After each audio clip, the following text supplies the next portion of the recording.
Scene Daddy Interviews.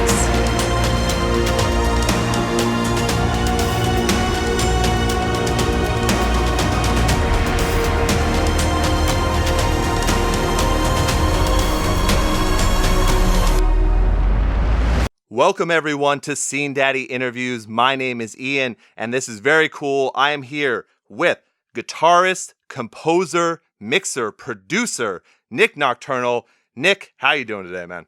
I'm doing well. How are you doing, man? Not too bad, not too bad. I'm just happy to have you on, and we're going to talk some great music, right? Of course, man. I do that all day. I love it. Exactly. So why waste any more time on an intro here? You have so much coming up. We're going to talk about a ton for sure. But one of the things I want to talk to you right away, this has been on my mind for a little while, especially with the work you do. You do a lot of guitar covers. Obviously, that's your main thing, I would say for sure. But you are so ridiculously fast at getting those covers out, like extremely, extremely fast. I know people have told you, and I think that's what you're actually known for. But like the other day, Killswitch Engage had a new track out. Hours later, you had a cover. I think today, Korn had a new track out. You have a cover out right away. How in the hell do you do that? So there's a couple things. And yeah, that's kind of, I guess, my niche. I'm lucky because, you know, when I started my channel, that's the thing that I was able to kind of find special and be like, oh, you know, get known for being that guy to cover stuff fast and like accurately enough. Exactly, right? Exactly. To the point. And it takes a couple of things. Number one, a good knowledge of actually music theory really helps, you know, scales. And that helps, you know, the guitarist's mindset a bit, you know, where he's maybe thinking in terms of riffs, as well as patterns, which link to that same kind of idea, you know, by covering a bunch of songs and really understanding modern metal and a lot of the specific, you know, licks and stuff they use. That helps me kind of predetermine sometimes what a guitarist might use without even hearing it.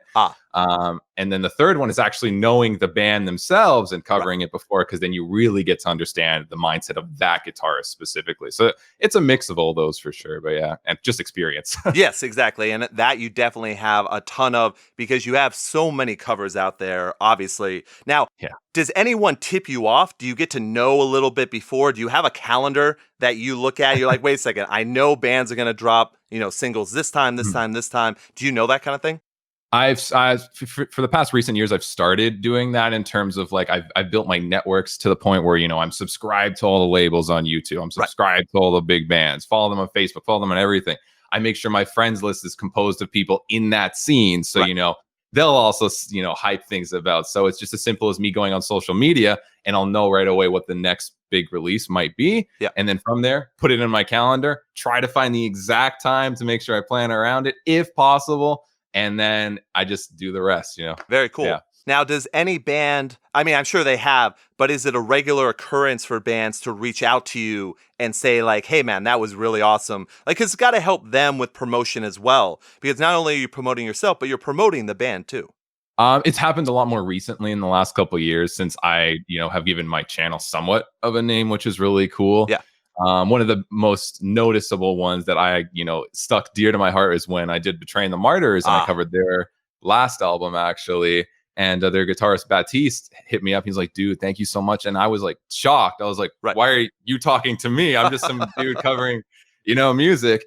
And from that actually blossomed a really good friendship. And that's how I'm actually really good friends with the dudes from Betraying the Martyrs. I've worked with Aaron and all that because of that. So it happens a lot more frequently, but it's not like, you know, every time I cover a song, it happens. No. Right. And that makes sense. I mean, it's the same. I think it goes a little bit with podcasting too. I mean, people will reach out who are fans who want to come on the show, but then sometimes you'll never hear back from certain bands because they're just not going to do it. That's just kind of, it's kind of the way it goes. But I do appreciate a lot your wide spectrum of, you know, scene music, metal music, everything that you cover. You seem to like a lot or love a lot of scene music. So the question would be, and believe me, you don't have to name any names here, but when you're doing a cover, are there times that you'll do a cover of a band that you don't really care for, but you know it's going to be popular, so you want to put it out there? I used to do that when I was smaller. You know, I do like pop punk covers, and the things I grew up listening to, like Blink-182, like I do like that music, but sometimes it would just be like, okay, well, let's see, you know, like it'll be easy, it'll be still fun, even though I might not be the biggest fan of the song. I actually sometimes like the easier songs because they're actually fun to play. Sure. You know, it's not so much thinking. But nowadays I'm so lucky because I can replace all those songs or from all those bands, those styles of music like punk with reaction videos. And then Yes. I can actually offer something else, you know, like an actual critique and actually enjoy it instead of being like, oh, I don't really want to, you know, do a guitar cover of this type of band. Maybe it's too techy or maybe it's just too simple. Okay. Right. So that has really kind of brought that medium to help out with that stuff. I see. Okay. And that makes complete sense as well. Now, for anyone that doesn't know you, we should mention you have your YouTube channel, Nik Nocturnal. And not only do you do the guitar covers there, you also do, as you mentioned, reaction videos. You do some funny videos about, I saw the recent one, annoying guitar sounds. You talk about stereotypes in YouTube guitarists, as well as, you know, random things like that that really work. I think, is that part of the Meme Monday? Yeah, that's what I started to call it just because I happen to put them always on Monday. So I call them, it's meme day on my channel. There you go. And look, from Scene Daddy, we definitely know about memes. So I completely get it for sure. So people should definitely check that out. We're going to talk a lot more about that as well. But one of the things I definitely wanted to check in with you, especially with the tag or the stigma of being a quote unquote YouTuber. And I'm sure you're very used to that. Yeah. You just had an EP come out. It's called Reflection. And on that, it's completely acoustic. And I was able to actually find someone who reviewed it as well. And when I was reading through it, really specified a lot of great things about the EP itself. I'm a big fan. Obviously, we will get through this for sure, talk a lot more about it. But I was going through, and the amount of times it went like, oh, that's that YouTuber. Oh, he's making music now. Yeah. I just want to know, how do you feel about that kind of stigma that comes with that quote unquote YouTuber tag?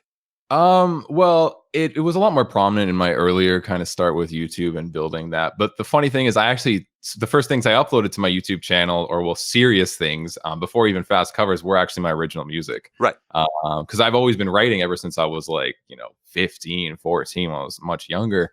So that was the reason I even opened up my YouTube channel. But it's definitely, it's a stigma. And I try my best to just kind of prove my worth in terms of, I'm a YouTube guitarist. I do fun stuff. Sometimes I do memes. Sometimes I do very technical covers, to kind of showcase that I'm not just a one trick, come laugh on my channel and then go away kind of feel. So I try my best to really get rid of that stigma. But of course, it's still around. And I don't mind because, I'm lucky to have fans that do know my original music. And, I myself know at least somewhat of my worth that I'm, not just a YouTuber in that sense. Exactly. Yeah, I think that is the exact right way to go about it. But I was just surprised at how many times I saw it. And I'll bring something up later. We'll talk about another stigma. But I wanted to focus a little bit right now. We have so much to talk about, and that's why I feel like I'm kind of like rushing because we have so much. Man. I got all day. Good. All right, there we go. Yeah, this will be the first 5-hour podcast. Perfect. I'm down, man.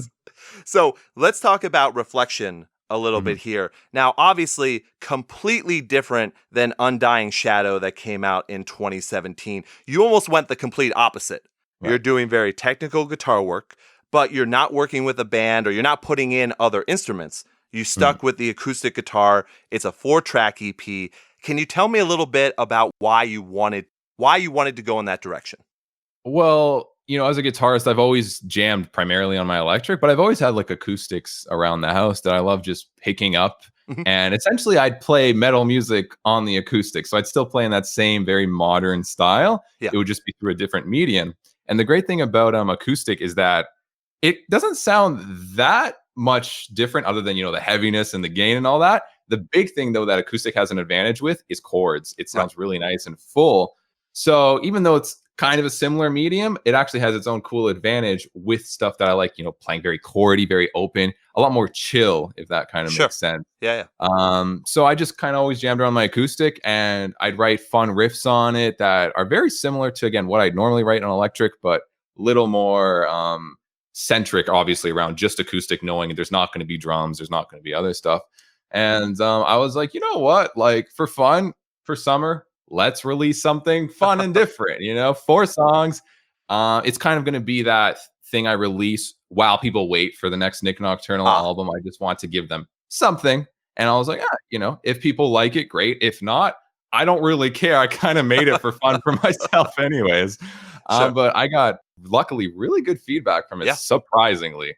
No, it is so different from what you're seeing in the scene right now. Like a band will definitely put out, one or two acoustic songs every once in a while. They'll redo a very popular track acoustic, but I haven't heard anything as stripped down as Right. what you're doing. And then also what I really enjoyed was you talk about having open chords and chords in general, which are a very full sound.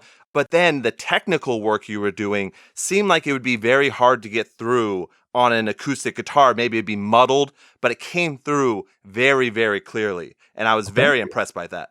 Absolutely, man. Absolutely. So how did you make sure that you really got that clear sound when you were doing it? Surprisingly, that's actually all recorded through the acoustics pickup. That's not Wow. even through a live mic, because I am a home room guitarist who, doesn't have a proper studio or anything.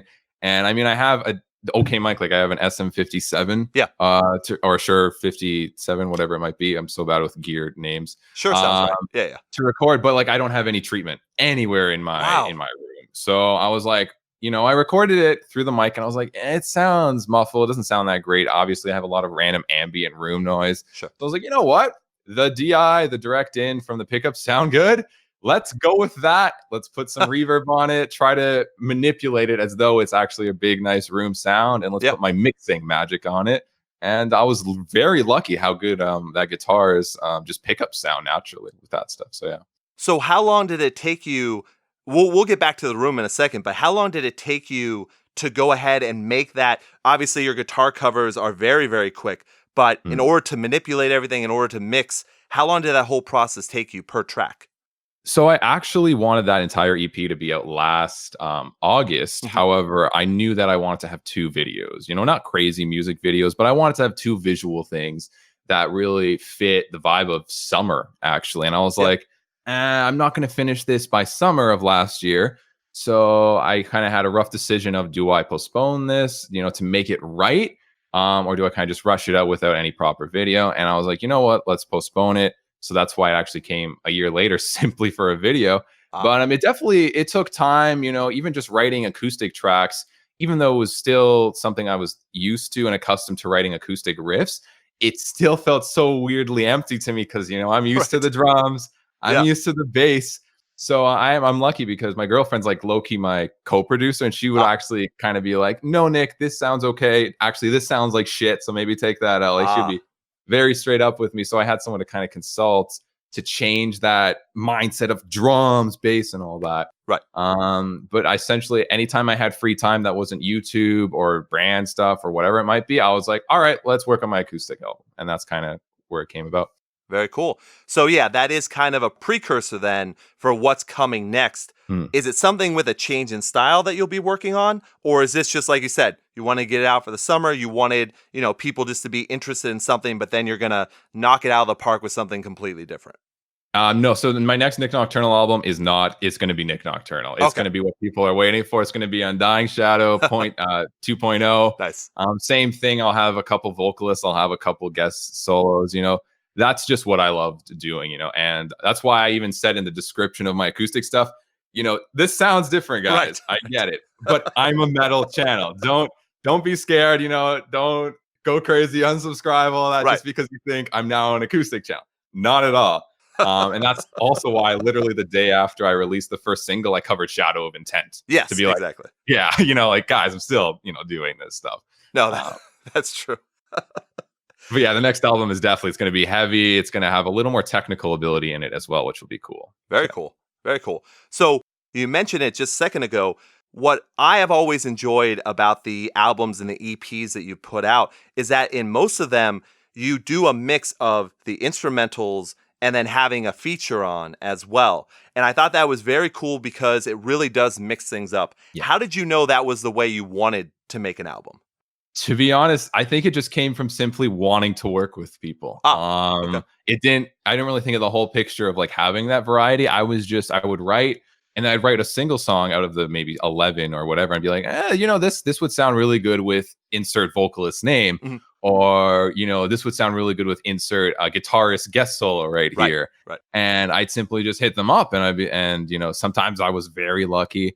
And sometimes, obviously, you know, I had too big hopes for way too big people to get on my stuff at that time. But I'd still ask, you know, and that was kind of the step towards that.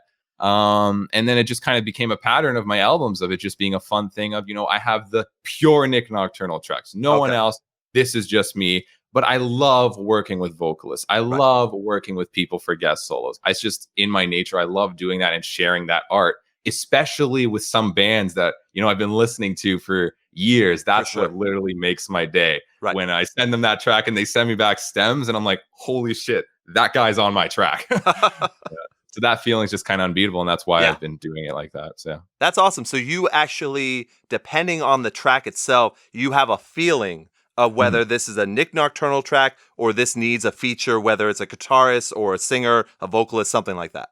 Pretty much. And sometimes I will have an idea of like, I need to work with this person. And then I kind of make a track actually around that. And it's a little risky because I don't even ask them. I want to make sure the track is good to essentially sell them on it before I ask them.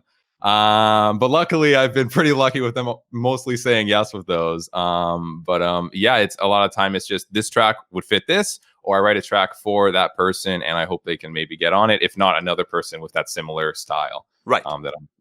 So when we had Andy on the show, obviously from WVNDER and from Makari, he mentioned how you guys first met. Now, is that the way that you guys normally meet other people? I'll tell you a much better story of how we first met. Did he lie? Is he a liar? It's a funny, petty, it's the perfect friendship starter story. Sure.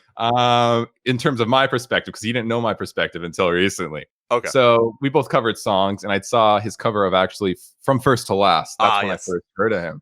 And I just covered that song like, 5 hours ago before him. And I was like, yeah, younger Nick, let's get views, trying to get on that grind. Very naive Nick. Sure. And I saw he covered it and I was like, this fucking guy is getting all these views. Like, what about, my cover, man? He's just like vocalist doing his thing. And then, I had that, I was just fucking vindictive, I was like, oh, this fucking guy, taking my views. And I checked him out. I saw his covers and I was like, oh, he's pretty good. He's pretty talented. Right. And then I added him on Facebook just, to kind of keep track of what he's doing, stay one step ahead. And then he messaged me and he was like, dude, I love your covers. And in that second, my entire mindset shifted from me being an asshole for no reason to me being like, oh, wow, this guy's a really cool guy. And from there, we slowly built a friendship. A Linkin Park song came out heavy. And I was like, who can I get for this? And I was like, oh, this guy, Andy, let's see if he wants to do a collab on it. And he was like, yeah, I'm down. And when I got back those stems from what he did, it was history. I knew he was that vocalist that I needed to work with all the time. Very cool. That is very cool. Now, is it similar? And I'm guessing it's not as similar as that story, but when you work with someone like Lauren Babic for a cover, is it similar to that where you guys become friends after working together? Is it that kind of like, oh, I see this person is also doing great covers. I like their music. Let me reach out. And then you guys become friends. Is that normal? Pretty much. That's how I've gotten most of my networks when it comes to the YouTube community. The only vindictive kind of me being an asshole story was actually, funnily, the one with me and Andy. Right. But I learned very quickly after that not to, envy people and just, be grateful for what I had at that point. So, No, that's a good lesson for people. I mean, I know I go through it sometimes. I'm sure every single band that's listening to the show has gone through it at some other point. So it is good because you never know. I've met some extremely great people that you wouldn't even have imagined that they'd be so good, but they just are. So that is a very good lesson to learn for sure. So one thing you mentioned there with Linkin Park and Heavy, you've also done it with Bring Me the Horizon and Medicine. We talked about this a little bit with Andy, but I want to get your perspective of, obviously you do a lot of covers, but when you change a song to make it heavier or to make a different style, what goes into your thought process for that? Well, I mean, I was, I don't know necessarily the word fan is the right word, but I've always been intrigued by Pop Goes Punk covers, even back from the Fearless, era of them releasing them. I was always so interested. I was like, wow, that's so good. Some bands can do this so well. And then I noticed, bands like Fame on Fire, Our Last Night, getting so big doing this. And I was like, this is, even though it seems like such a populated market, there's only a few big kind of titans in it. And that's it. Right. And I'm like, I can do this. I know exactly what they're doing. It's not necessarily that hard. Yes, they're really good songwriters and they're good at transforming a song to make it really appeal to the public. And that is definitely a technique, a style, a talent on its own. For sure. But I was like, I can bring something so much more special with a little bit of technical underlying aspects here and there and modernize it. So I just started doing them for fun. Actually, before my popularity on YouTube, at least, I did like Katy Perry covers. Sure. That Gangnam Style song way back when that I never released. I used to do those a lot. Yeah, I used to do them a lot with just pop songs I actually really liked, and I was like, this would sound sick with breakdowns for some reason. And then I started that. Then Heavy was kind of the first one I officially did like properly with Andy, and then from there I was like, dude, like, we have such weird instant synergy with each other. It just, I gave him the track. He gave me exactly what I was looking for vocals for some reason. Didn't say anything. He just gave it to me. I was like, wow. So I was like, dude, we can do this. Let's just do this more often. He's like, yeah, let's do it. So we did Rockstar Post Malone after, and that one went, I don't know if you'd call it viral, but it got quite a bit of views. For sure. And then we kind of were just like, let's keep doing this. It's fun for me. I like taking the break from covering metal songs and, writing even my original music. I like taking that fun break of understanding how pop music is actually written. Where's songwriting within that? How does it appeal to the audiences and how do you transform it? So that's really what led to all those, pop covers that we'll continuously keep doing. Oh, for sure. Yeah, it just seemed to me, and I think this is what I had talked to Andy a little bit about, because basically when you're saying pop, you're talking then about Linkin Park and about Bring Me the Horizon, who didn't used to be pop. Yeah. So it's interesting to hear that dynamic shift between what they are now or what they were, and then what they can be, or what they, I guess the style that they used to be, you're bringing that back almost with a little technicality. Yeah, I thought that was actually a very unique untapped market. The metal bands that go on pop and then transforming it back to metal, because that's something extra unique. That's not just taking a Taylor Swift song or a Katy Perry song making it metal. That's taking something that was metal into its own style. And I was like, whoa, this is cool. So that was our first attempt, I think, with doing it with the Bring Me the Horizon. And people liked it because I listened to that song and I could hear a bit of old Bring Me in that. And I was like, it's expressed through such a weird medium that I get it. It's to make people that everyone loves it. That's not just listening to metal. Right.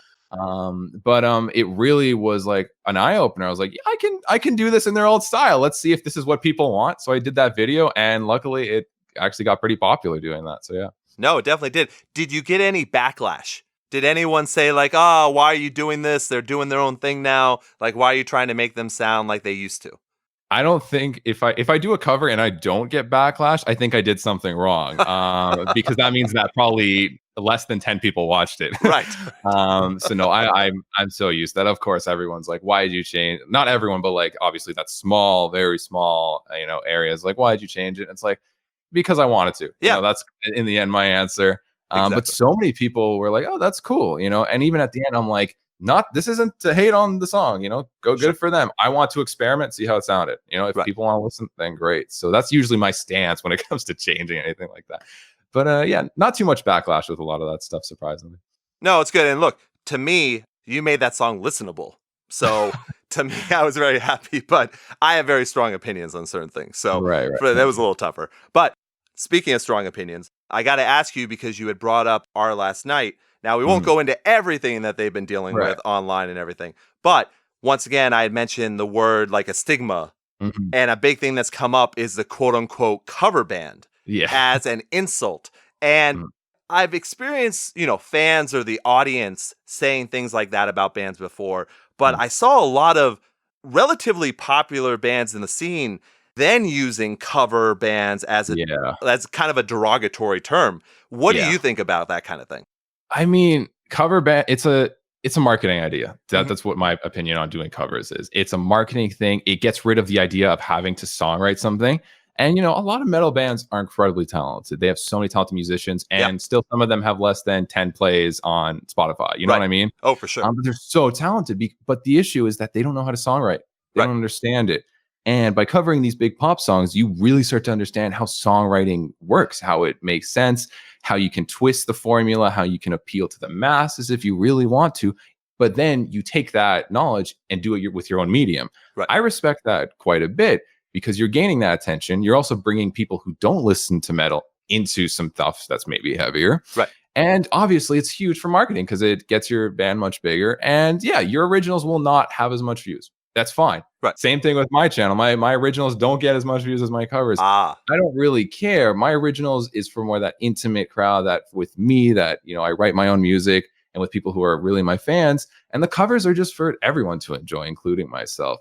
So I'm not a fan of the, you know, oh, you're a cover band stigma. Right. I think a lot of it's built out of just envy. You know, they're big, popular, famous, and your band didn't get that big, even though you're more talented necessarily. But talent doesn't mean shit if you don't know how to write a song. Exactly. So, yes, it's very true. And what I thought was kind of weird about the Art Last Night thing is that they've been around long enough that, you know, they have plenty of originals. Yeah. You know, they did one album of covers that they just compiled from years of doing covers, but I don't even know why they get so much of a backlash compared to someone like I Prevail. Because I Prevail had that one hit that got them very popular, but Our Last Night's actual cover of the same track was actually way better, but they didn't have the marketing that I Prevail did. I think it honestly leads back to the idea that in the metal scene, people have the stigma when it comes to even just business or being popular in general. And they think talent means you're famous and you should be the best. The most talented people should be at the top. And in a perfect world, I would probably agree with that. Sure. However, in a world when it comes to appealing to people that actually want to listen, it's not going to happen. The most talented people are not going to be at the top. The people who are really good at understanding how people think, how people consume music, just how the market is, and are talented, yes, those guys deserve to be at the top. So instead of people complaining about it, go learn business. Right. Essentially, go understand marketing.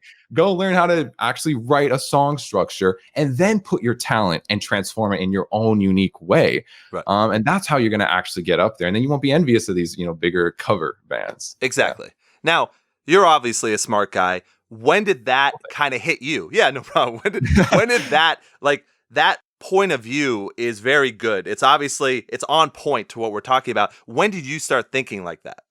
Well, I've always had a business background. Actually, okay. I have a degree. I went to university for business. Oh, very actually, nice. Okay. Not very few people actually know. Yeah. They just think of some random meme kid who lives in his, you know, parents' basement.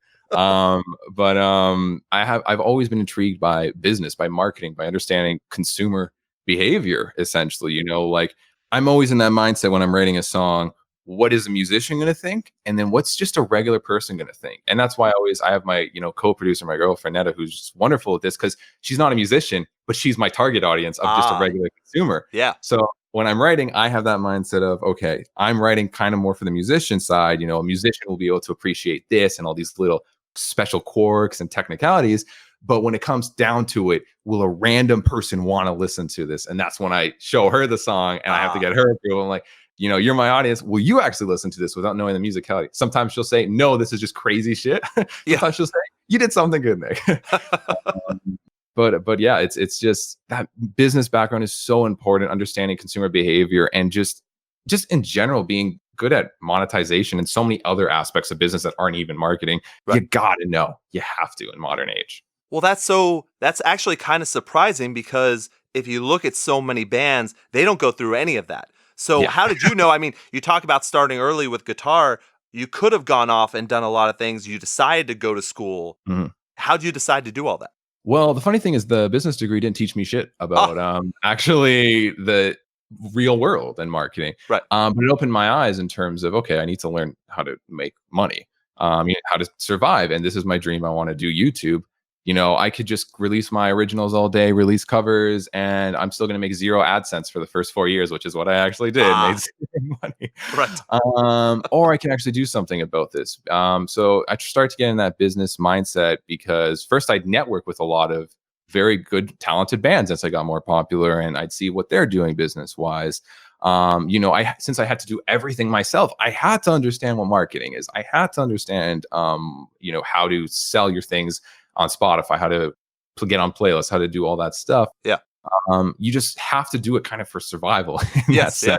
For sure. So you're forced to learn it. But I love that stuff. It's actually a passion to do that stuff because it's so fun to understand consumer behavior and try to get some kind of product that will actually appeal to them and you can actually sell in some cases. But yeah, so that's kind of where I got started. Just the need to get started, I guess, is how I got started. Oh, okay. All right. Yeah. So then learning that the trends, everything that you talk about, they change so quickly though too, as you're going through. So where are you right now with the way you market, the way you get things out there to people? Because you seem to be doing a very good job of it, but it changes on such a rapid basis. So how do you kind of evolve with that change?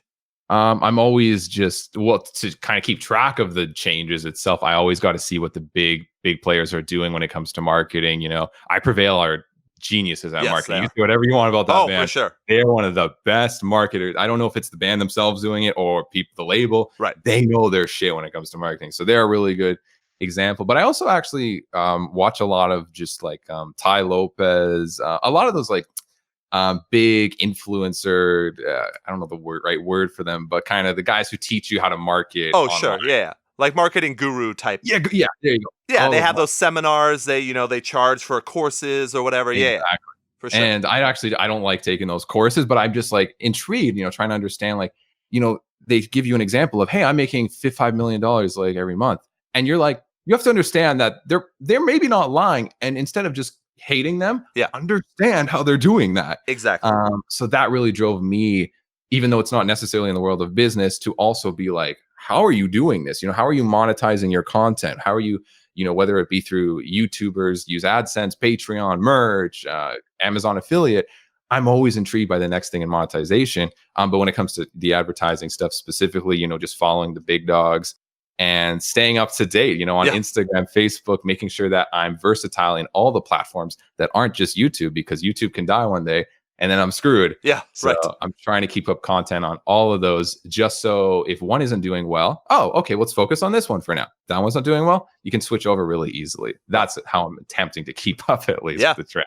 No, I think you're absolutely correct. I mean, the two Jareds learned that very recently, for sure. So it totally makes sense. Now, you also have a Patreon page, and I'm always a little fascinated with that, of how you decide on, how am I going to do the perks? How am I going to set all of this up? Oh, yes. Yeah. How long did that take you? Was that another thing you kind of bounce off your girlfriend for ideas of what people would be interested in?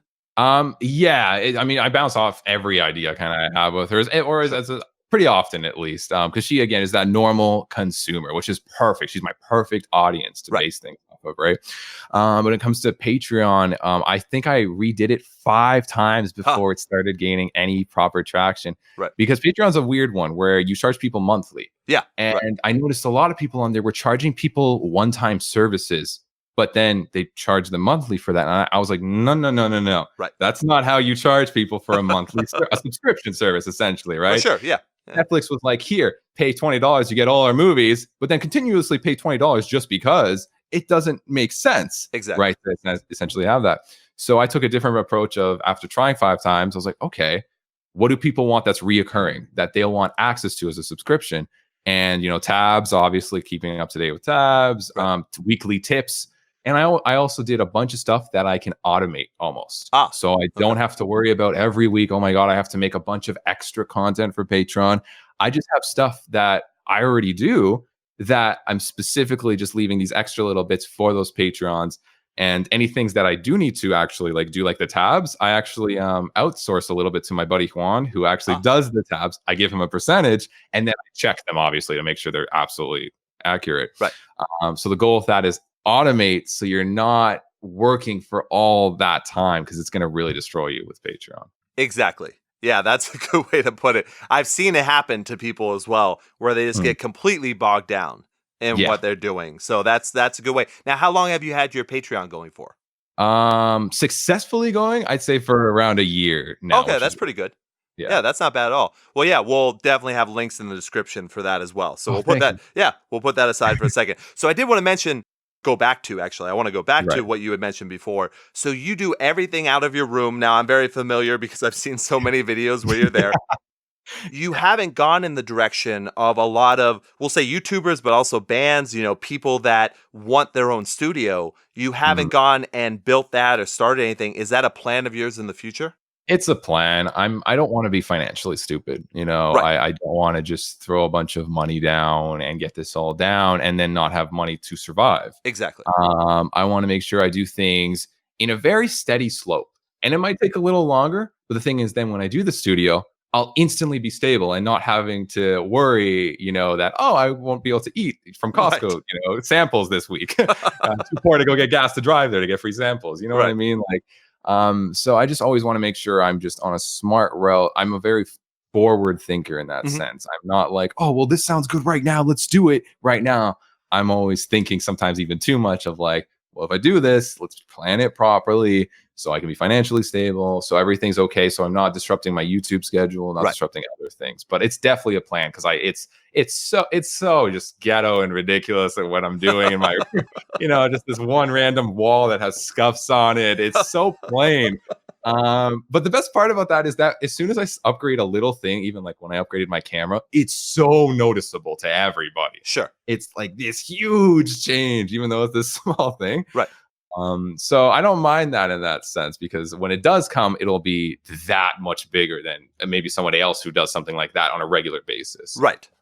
And what you said about planning, it seems that you have to be extremely good at just not only planning, but scheduling anyways, because of how many projects you have. Like we mentioned at the very beginning, getting those cover songs out as quickly as you do, you have to plan that appropriate amount of time for everything. So when did you become really good at planning? Because I totally understand that's a skill. Oh, yes. I think I started to become good when I had exams in school, actually. Sure. And I was like, I have exams, but that new Born of Osiris song came out like right now. And then I not do so well in that exam, and I'd start to be like, okay, I gotta start planning this stuff. And then I started, just getting more in tune with that, getting in tune with an actual schedule, waking up at a specific time, not going to sleep at 5 a.m. Right.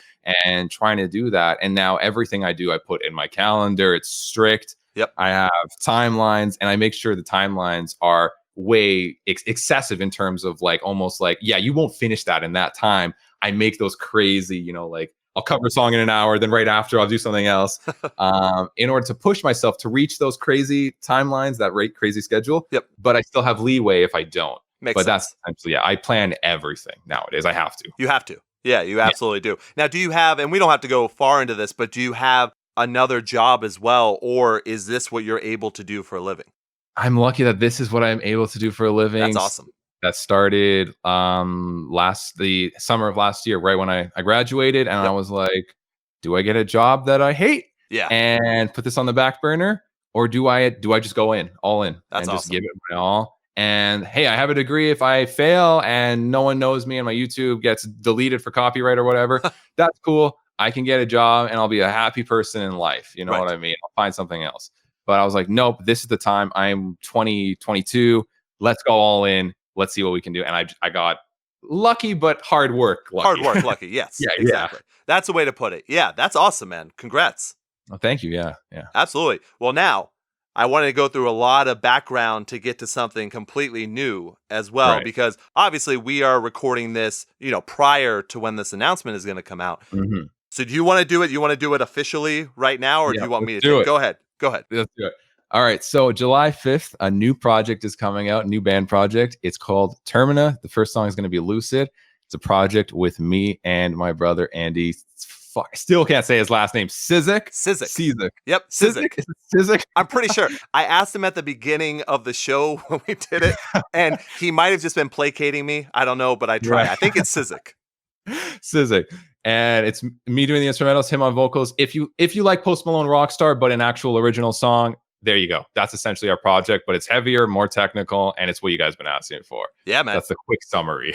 Let's dive into this a little bit more. Yeah. So Andy had talked about that a little bit. He had hinted, because this is Andy going back to screaming and singing all together, going back and forth. Now, this is a project, just you two. Now, I got to listen to Lucid, and I just put it on repeat.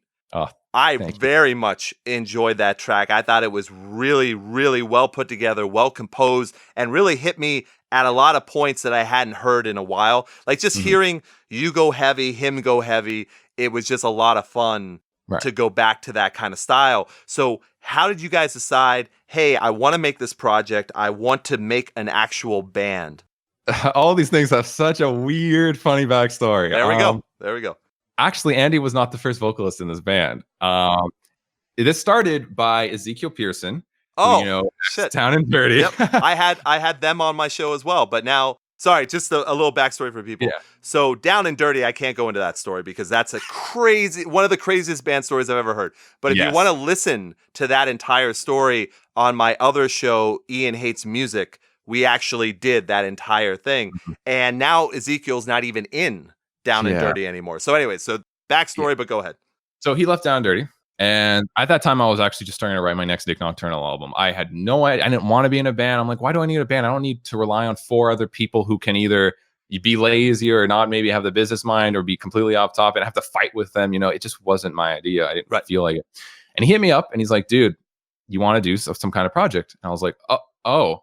And I was very conflicted because I really didn't want to be in any kind of band. And I definitely don't want to tour. Right.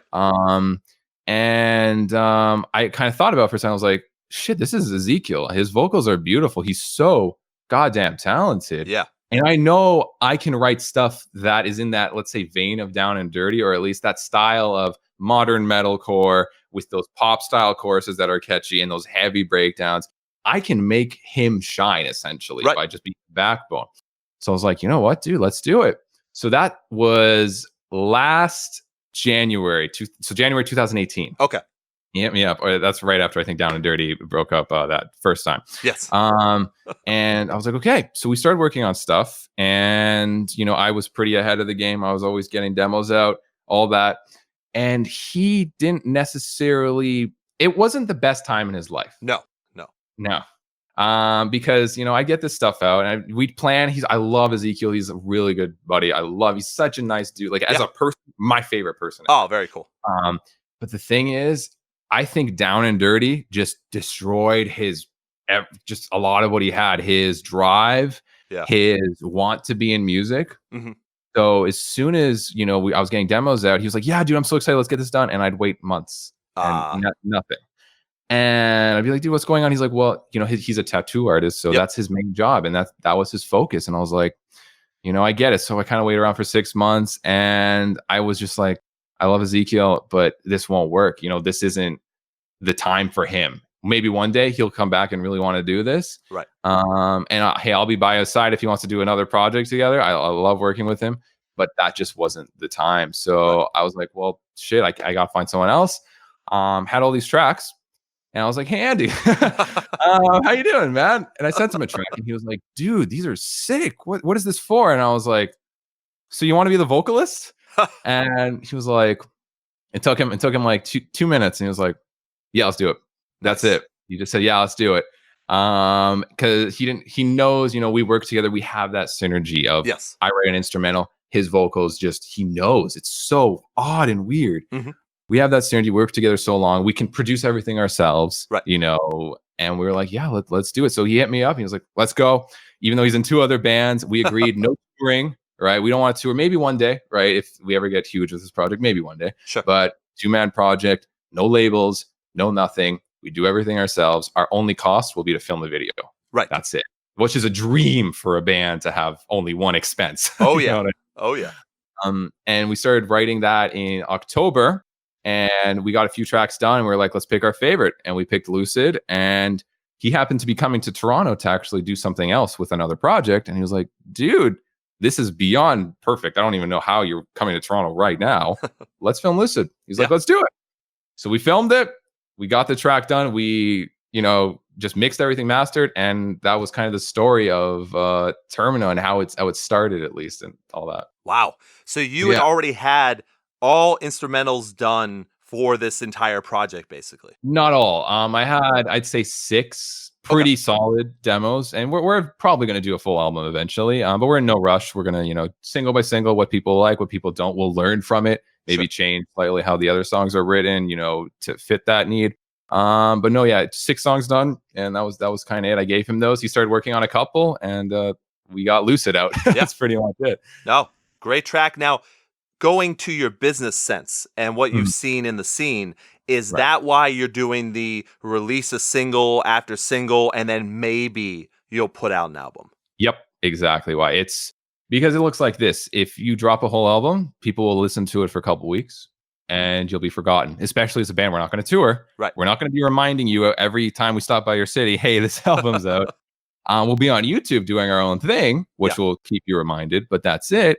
So 2 weeks, we don't want to put, so much effort, so much time, years of work just to have 2 weeks of people listening to something. Right. We want it to be an experience. We want, it to be fun. We want every song to matter. And because we're doing the single route, it's forcing us to make it so we have no filler on the album, no random 1 minute track, no interludes.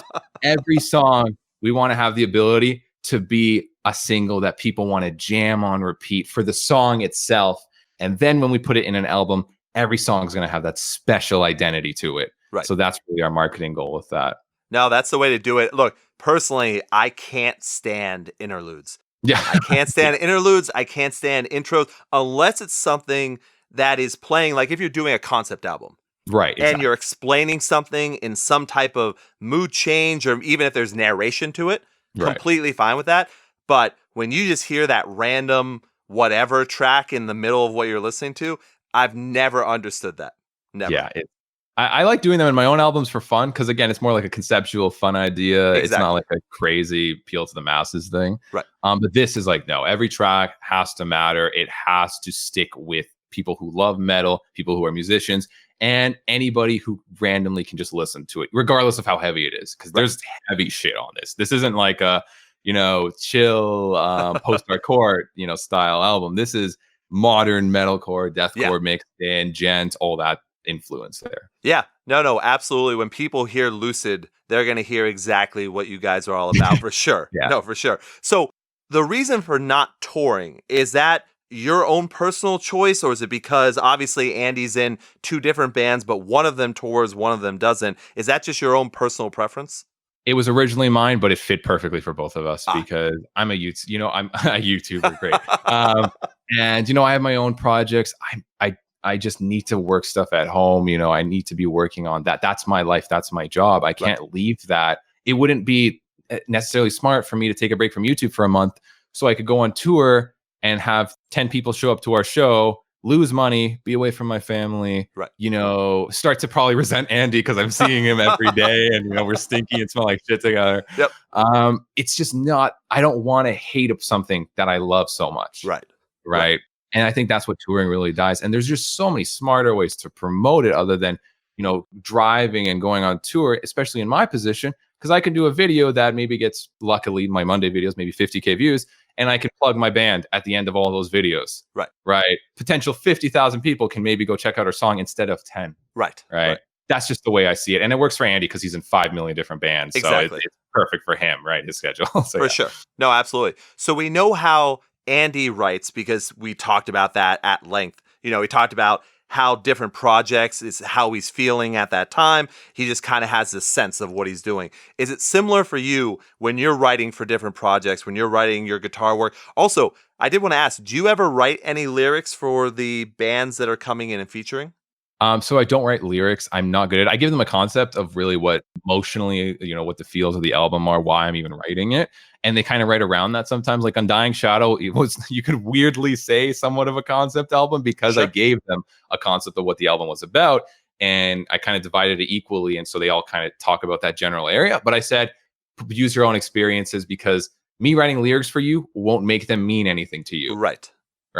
And I want, when you're singing, when you're screaming, whatever you're doing, I want people to feel that from you, not from somebody who wrote it for you. And I'm also really bad at writing lyrics, so that's just an extra kind of thing.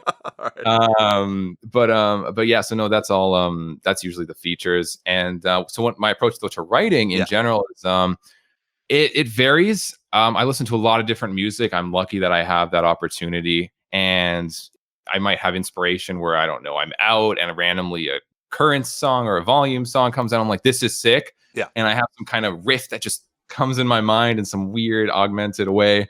And then I go home and instantly have to record that. Or I might just be at home and have some kind of emotion, just feel something. And I'll pick up my guitar and just kind of write something that really showcases that in a weird way. But it mainly starts with some kind of guitar riff or some kind of melody in general, whether it be me writing a melody on like a VST piano or on the guitar. It's some kind of melody that usually drives everything. Then after that, comes the drums, then the bass and all that. But yeah. Okay. Based on that, you can choose whether it's for Termina or it's a different project. It just has that feeling to it. The feeling, but also Termina is essentially Nik Nocturnal, but Andy's kind of being showed off, if that makes sense. Like Sure. the vocals are really, that's the shining point. It's really to bring the most maximum amount of emotion. Nik Nocturnal is me being flashy and showing off my, fun, attempting to be Jason Richardson skills. You know what I mean? Sure. Jason Richardson wannabe, essentially. So that's really my project where it's more technical. The leads are all the leads are essentially all what a singer might do. Mhm. That's what is in my Nik Nocturnal project. But in the Termina project, the leads aren't really there because the vocal lines are there instead. Right. That's really the only difference, to be honest. Okay. All right. Yeah. All right, Nick, man. I think that is a really good point to end. Now, we are going to do the plug section, which is going to have a ton of stuff. Obviously, people can go back to your entire discography. I mean, you have tons of stuff from Infinite Void in 2016 all the way till now with Reflection. Check out Undying Shadow. That's where I really got into a lot of what you were doing. And then I went back and I listened through the entire thing. I love it. So we're going to talk about YouTube. We're going to talk about Termina. Just let me know, what are the projects? How can people support you? Well, to support me, honestly, just watching my stuff is the biggest in terms of the next thing up to that, sharing my videos, liking it. And then up from that, actually like monetarily support me. I mean, Patreon is great, but it's not like just donations. Hey, give me money. It's like you get stuff for it. That's why I love Patreon. Like you get actually the service, buying merch, you just watching the videos, man. That's really the best way to support me. So yeah. Totally understandable. So you had mentioned different projects. You have anything else that you want to let people know about, stuff coming up in the future? Sure. So when it comes to just the band stuff, obviously Termina is going to be a big focus. The next Nik Nocturnal album is in the works. I'm aiming early next year. I'm going to try my best. Okay. Don't want to rush it. It has to, be much better than Undying Shadow. And I really personally just liked that album. That'll be tough. Yeah. And then when it comes to YouTube projects, I have a big YouTube project that's been in the year for the making, been in a making for the year. And that's a really fun project with a vocalist that it's going to start a whole new series if hopefully it goes well, where I essentially take some kind of country or some kind of like fun culture that, I love and that I'm very into. And we kind of turn it metal. So the instrumental has all the sounds from that culture. But it's still metal, and then it's a nice heavy song, but the vocals are very like fun lyrics that are maybe like stupid, joke stereotypes regarding it. Like for Slavic, there's a lot of Slavic things like that. Sure. Or like, America loves fried chicken and stuff like that. Like whatever it might be. It's much better to see it. But yeah, so I've been working on that. That's coming soon. But other than that, just check out for the album and just on August, I plan to do something very special with the Slipknot album. Okay. Yes. And if people are going to get bombarded with a lot of Slipknot on that day, but it's hopefully going to be something really big for my channel and my viewers. So yeah, that's pretty much it though. Awesome, man. No. I think people know you're always doing something, especially, if they listen for the last hour, they know you're extremely busy. You're doing a ton. So we will have links in the description of the episode so that people can keep up with all that, hopefully. And then, yeah, man, thank you so much. You're one of my favorite guitarists out there. I appreciate everything you do. So thank you very much for coming on the show.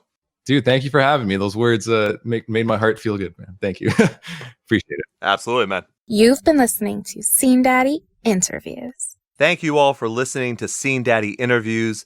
Make sure you support the artists we featured by checking out the summary of the episode. Also, for all your scene news, reviews, and memes, make sure to follow Scene Daddy and Ian Hates on Facebook, Twitter, Instagram, and don't forget to subscribe and rate Scene Daddy Interviews on your favorite podcast listening app for more great artist interviews in the future. Stay seen.